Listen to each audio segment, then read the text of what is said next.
Para sintonizarnos, www.indubioprooperario.com.ar.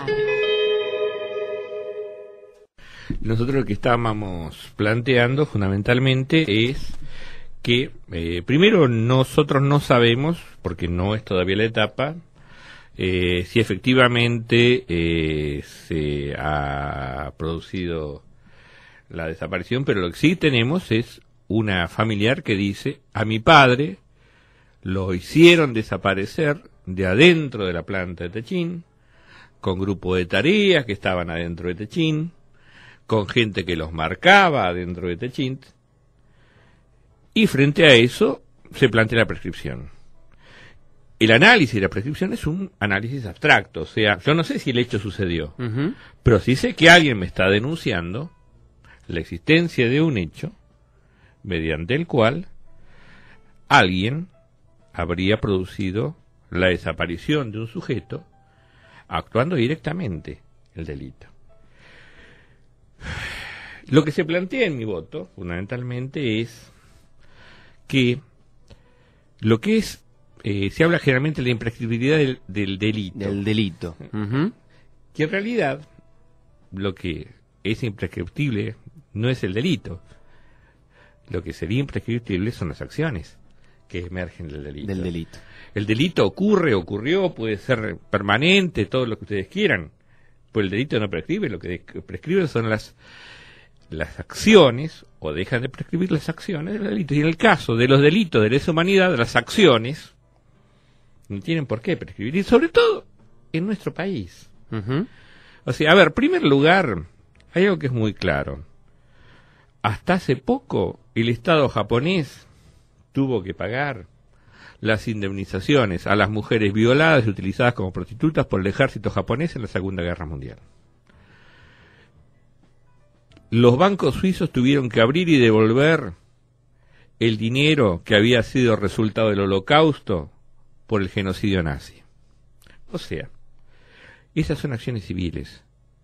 Acciones civiles, incluso, por ejemplo, quien tenga hoy una obra de arte producto del robo nazi, por supuesto que se lo van a exigir que la devuelva. Y eso es una acción civil. Entonces tenemos el derecho comparado, del mismo modo que frente a la acción penal, un ius gentium que nos está diciendo que es imprescriptible la acción civil. Y les dije, y esto es más grave sobre todo en el caso de la Argentina. El 24 de marzo de 1976, no ocurrió porque un grupo de personas dijeron: tenemos hambre de poder.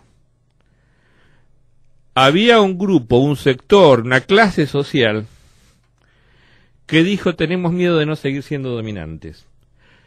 Y el 24 de marzo de 1976 no se entiende sin el 2 de abril de 1976. Es decir, con el programa económico de la dictadura militar enunciado por Martínez de Hoz, y además no es casual que la absoluta mayoría de los desaparecidos hayan sido trabajadores. Delegados de base, trabajadores que actuaban, que eran activistas, porque en definitiva lo que se quería era evitar la contestación social en el núcleo de la producción.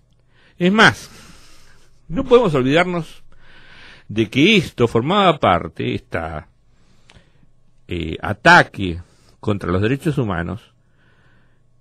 En realidad, estos ataques contra los derechos humanos, estas desapariciones de personas, no fueron otra cosa que un instrumento de una política económica y social. Entonces, ¿de qué valdría juzgar y condenar a los mandados si con el resultado de esos crímenes se han enriquecido los mandantes? Esto es, la desaparición de cuerpos enteros de delegados sindicales significaba menos resistencia al proyecto de disminuir salvajemente los salarios reales, como sucedió en 1976-78. El terror generalmente hace que la gente no proteste por salario. Y eso hubo un beneficiario concreto. Y si efectivamente se marcó, existió participación, hubo complicidad en el acto, en un delito de lesa humanidad. Es decir, si ustedes quieren, esta discusión se dio incluso con la reforma del artículo 43 del Código Civil.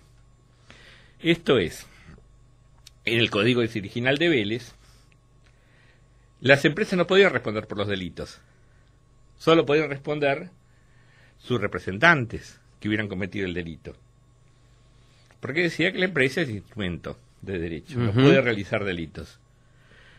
Justamente lo que se dijo y claramente fue, no podemos crear un monstruo mediante el cual alguien se enriquezca por el uso del delito, usando a los mandaderos como instrumento del delito para producir la riqueza. Claro. Y esto es lo que sucedió en nuestro país. Para sintonizarnos, www.indubioprooperario.com.ar